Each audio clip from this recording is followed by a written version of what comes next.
एक ऐसे देश में जहां कोर्ट रूम ड्रामा को पर्दे पर अक्सर बड़ा चढ़ाकर पेश किया जाता है, कहानी नाटकीयता और खुलासों पर निर्भर रहती है, वहां सिस्टम एक अलग और ज्यादा जमीनी रास्ता अपनाती है।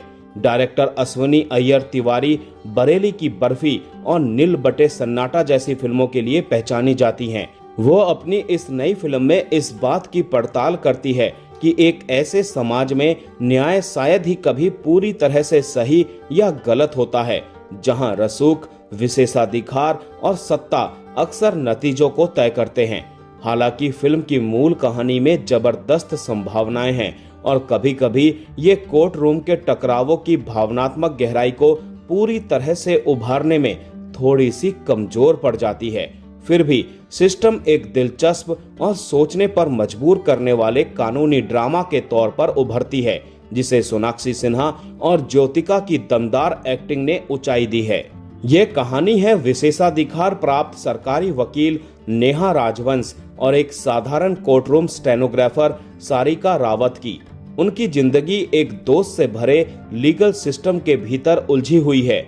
नेहा राजवंश यानी सोनाक्षी सिन्हा एक प्रभावशाली कानूनी परिवार से ताल्लुक रखने वाली महत्वाकांक्षी सरकारी वकील है, जो अपने पिता रवि राजवंश यानी आशुतोष गोवरीकर की प्रतिष्ठित लॉ फर्म के लायक खुद को साबित करने और उसमें शामिल होने के लिए बेताब है। हालांकि उसका सपना तभी सच हो सकता है जब वो अपने पिता द्वारा रखी गई शर्त को पूरा करे, और शर्त है लगातार 10 केस जीतना बिना एक भी हारे। जैसे जैसे नेहा अपने पिता की मंजूरी पाने के लिए लगातार हाई प्रोफाइल केस लड़ती है, उसे सारिका रावत यानी ज्योतिका के रूप में एक साथी मिलती है।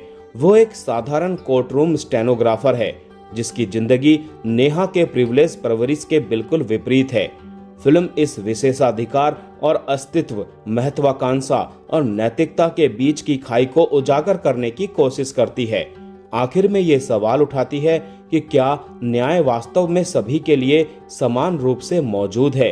कहानी में एक रोमांचक मोड़ तब आता है जब नेहा को लगता है कि वो अपनी 10वीं कोर्टरूम जीत के साथ अपना लक्ष्य हासिल करने ही वाली है। उसे कोर्ट में अपने ही पिता के खिलाफ खड़ा होने के लिए मजबूर होना पड़ता है।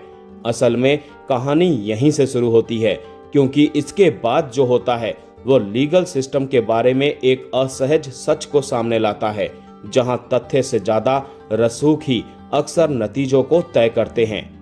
अश्विनी अय्यर तिवारी ने हरमन बावेजा, अरुण सुकुमार और तस्नीम लोखंडवाला के साथ मिलकर फिल्म की कहानी लिखी है। स्क्रीन प्ले काफी हद तक कसा हुआ और समझने में आसान है। राइटर्स नेहा के किरदार को भावनात्मक और नैतिक दुविधाओं के साथ दिखाने में सफल हुए हैं, और अच्छी बात यह भी है कि कहानी को बहुत ज्यादा उपदेश देने वाला नहीं बनाया गया है, बल्कि ये एक ऐसी महिला का विचार है जो न सिर्फ कानूनी लड़ाइयां लड़ती हैं, बल्कि पारिवारिक विरासत के बोझ को भी उठाती है। यह फिल्म को एक भावनात्मक आधार देता है।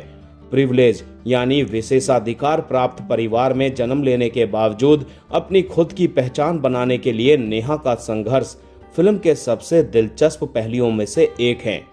एक्टिंग के मोर्चे पर सिस्टम में सोनाक्षी सिन्हा ने हाल के वर्षों में अपना सबसे संयमित और विश्वसनीय प्रदर्शन किया है। वो नेहा राजवंश के आंतरिक संघर्ष को प्रभावी ढंग से दिखाती है, जिसमें वो अपनी कमजोरी और दृढ़ संकल्प के बीच संतुलन बनाए रखती है। आशुतोष गोवरीकर के साथ उनके टकराव वाले सीन्स में भावनात्मक गहराई है, खासकर तब जब पेशेवर महत्वाकांक्षाएं व्यक्तिगत रिश्तों से टकराती है। ज्योतिका इस फिल्म की भावनात्मक रीढ़ है। सारिका रावत के रूप में वो कहानी में गर्माहट, गरिमा और शांत शक्ति लाती है, जिससे उनका किरदार तुरंत दर्शकों से जुड़ जाता है। आशुतोष गोवरीकर ने सीमित स्क्रीन टाइम के बावजूद एक मजबूत छाप छोड़ी है।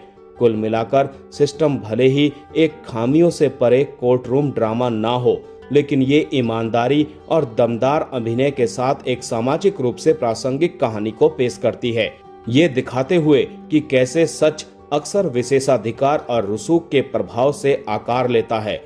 यह फिल्म दर्शकों को कानून और न्याय के बीच के नाजुक संतुलन पर सोचने के लिए प्रेरित करती है।